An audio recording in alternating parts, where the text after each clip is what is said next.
Who really chooses America's leaders? What if I told you that your vote doesn't matter, not in the way you think it does? What if every presidential election in modern history was less about democracy and more about theater, a scripted performance designed to convince you that you have a choice, while the real decisions are made in rooms you will never see, by people you will never know? For centuries, whispers have spread about hidden families, secret brotherhoods, and networks of power that decide the fate of nations. The names change, the faces change, but the patterns remain the same. Presidents rise, empires fall, wars erupt, and through it all, the same shadowy forces remain untouched. This exposé peels back the curtain on the shadow forces that shape governments in the United States. You will see the patterns, the networks, and the mechanisms of control that turn presidents into puppets and elections into spectacles. If you're ready to question everything you've been told about freedom, democracy, and power, stay with us until the very end.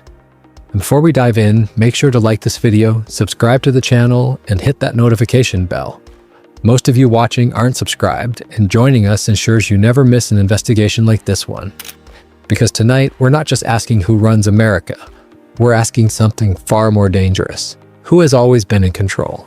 2. Historical foundations of hidden power.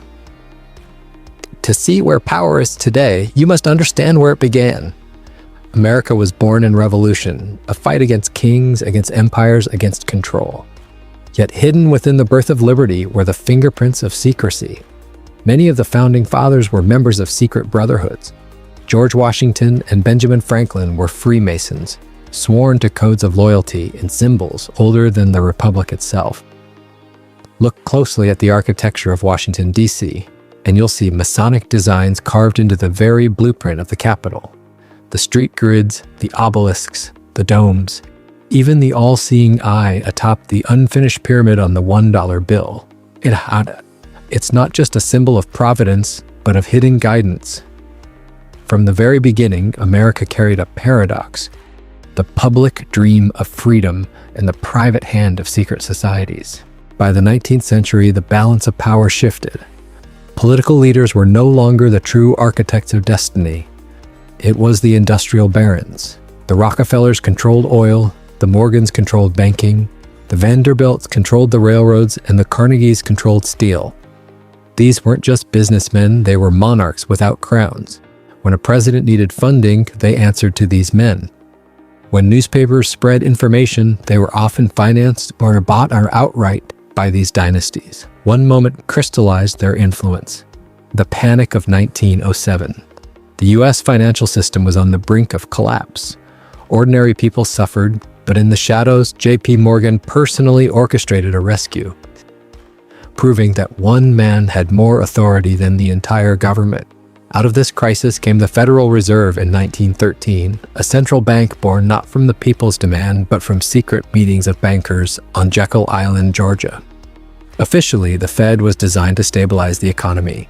In reality, it gave private hands the power to print money, control credit, and shape the future of every American household. From that moment on, presidents could be elected, impeached, or even assassinated, but the bankers would always remain. The 20th century only deepened this grip. Skull and Bones, the infamous Yale secret society, became a finishing school for the elite. Members met in a windowless tomb bound by rituals too strange to dismiss, mock ceremonies, oaths of loyalty, and promises that extended far beyond college life. Out of this brotherhood came future presidents, senators, and CIA directors. George H.W. Bush, George W. Bush, and John Kerry. All bonesmen, all locked in a network that the public never voted for, yet one that shaped foreign and domestic policy for decades. Then came the World Wars, and with them, the perfect opportunity for consolidation. American banks and corporations financed both allies and enemies, ensuring profit no matter the outcome. Prescott Bush, grandfather of George W. Bush, was tied to business interests that helped fund Nazi Germany, even as American soldiers prepared to fight Hitler's regime. After the wars, global institutions like the United Nations, the IMF, and the World Bank were born, presented as peacekeepers, but in truth as tools of centralized control. In 1947, the C by A was created, officially to protect America, unofficially to act as the private army of the elite. It overthrew governments, engineered coups, and ensured that corporate and banking interests remained secure. Its leaders, often drawn from the same Ivy League secret societies that had produced presidents. Even the assassination of John F. Kennedy revealed this hidden fist. He had threatened the CIA, challenged the Federal Reserve, and warned of secret societies. And then, in broad daylight, he was erased. By the mid-20th century, one truth was undeniable. America's leaders were not only influenced by hidden networks, they were increasingly disposable to them. Presidents are elected, but power is inherited. Leaders change, but the families, the networks, and the brotherhoods remain. The shadow families and bloodlines. If money is the lifeblood of power, then families are its vessels. Dynasties preserve wealth, not just through banking or business, but through bloodlines. And when you study America's most powerful families, you begin to see how politics is less about democracy and more about inheritance. The Rockefellers built an empire on oil, but extended it into medicine, education, and policy through their foundation. What looked like philanthropy was in truth a tool for influence, bedding their vision into universities, hospitals, and government programs. The Rothschilds, whispered about as Europe's banking dynasty, shaped entire economies by lending to governments, financing wars, and quietly steering policy. Their influence in America was less visible, but always present in the veins of global finance.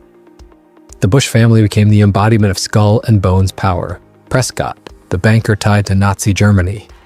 George H.W., the CIA's man in the White House. George W., whose presidency was defined by war and surveillance. The Kennedys, America's royalty, rose quickly but paid a terrible price. John challenged the deep state. Robert sought reform. Both assassinated before they could finish their missions. The Clintons emerged through the Rhodes Network, tied into the same globalist institutions that push for centralization of power. Bill's presidency advanced globalization, while Hillary remained connected to think tanks and elite circles throughout her career. These families are not isolated. They intermarry, ally, and merge wealth. The Walkers joined the Bushes. The Aldrich family tied itself to the Rockefellers. These bloodlines ensure continuity across generations. The illusion is that America's story is one of individual leaders. The reality is that it is the story of dynasties. Dynasties that never appear on the ballot, yet whose influence decides the future. Secret societies and hidden networks. If dynasties are the bloodlines of hidden power, then secret societies are the temples where loyalty is forged. Skull and Bones initiates future presidents through bizarre rituals. The Bohemian Grove gathers elites in California, where politicians, bankers, and media moguls mingle beneath redwood trees, far from the eyes of the public, performing strange ceremonies while deciding the world's future. The Bilderberg Group meets yearly in near-total secrecy, bringing together prime ministers, CEOs, and intelligence chiefs. No journalists allowed, no minutes recorded. Yet policies discussed there seem to ripple into global action within months. Council on Foreign Relations and Trilateral Commission provide intellectual cover, or producing experts and reports that presidents conveniently adopt as policy. Their members shuffle in and out of administrations, ensuring continuity regardless of elections. These networks serve one purpose: to create a parallel chain of command. Loyalty sworn in secret societies often outweighs loyalty to party, nation, or even voters. The deep state and the intelligence apparatus, elected leaders change. The deep state endures. The CIA, NSA, Pentagon, and sprawling bureaucracy form a permanent government, one not chosen by the people. They manipulate wars, surveillance, and even presidents themselves. Vietnam was escalated through a manipulated Gulf of Tonkin incident. 9/11 became the justification for wars abroad and surveillance at home. Snowden's leaks revealed that every American's communications were already monitored. When presidents clash with the deep state, they lose. Nixon was forced out after Watergate, aided by intelligence leaks. Carter was neutralized. Trump faced constant sabotage from leaks and investigations. Kennedy was killed. The message is clear. Presidents may occupy the White House, but the real throne belongs to the deep state. Mechanisms of control. How do these powers maintain their grip? Through 4 pillars. Media. 6 corporations control 90% of US media, shaping narratives and suppressing dissent. Free press becomes an echo chamber of establishment talking points. Economy. The Federal Reserve and Wall Street dictate prosperity or collapse. Crises like 2008 destroyed families but bailed out bankers. Crises, war, terror, pandemics, each emergency consolidates more power. 9/11 gave birth to the Patriot Act. COVID-19 normalized surveillance and restrictions once thought impossible. Surveillance, digital footprints give unseen powers total control. Cambridge Analytica proved elections can be manipulated by algorithms. The NSA ensures nothing is truly private. Case studies, presidents as puppets. Kennedy challenged the hidden order and was assassinated. Nixon was removed when he became unpredictable. Carter was contained and crippled. Reagan spoke like an outsider but served insiders. Clinton rose through Rhodes networks, advanced globalization. Bush dynasty represented continuity of skull and bones and CIA power. Obama promised change and delivered continuity for banks and surveillance. Trump fought the swamp but drowned in it. The pattern is undeniable. Presidents are caretakers, not rulers. The illusion of choice. Every election feels like a battle for the soul of the nation, but look closer. Bush versus Kerry in 2004, both skull and bones. Obama versus McCain, both backed by Wall Street. Biden versus Trump, both surrounded by the same bankers, generals, and media consultants. Candidates who challenge the system rarely survive the primaries. The illusion is carefully maintained.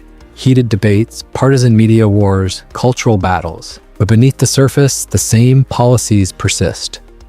Elections are rituals, staged to give legitimacy to decisions already made. The people are given the illusion of choice, while the outcome remains within the boundaries set by hidden powers. The future of hidden power.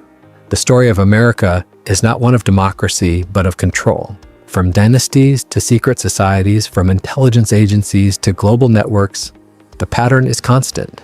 Presidents come and go, but hidden power remains. And as the digital age deepens, the tools of control grow sharper. Surveillance, algorithms, and global crises will ensure that the cage becomes smaller, even as the illusion of freedom grows larger. So the question remains, if governments are shadows, who rules the light?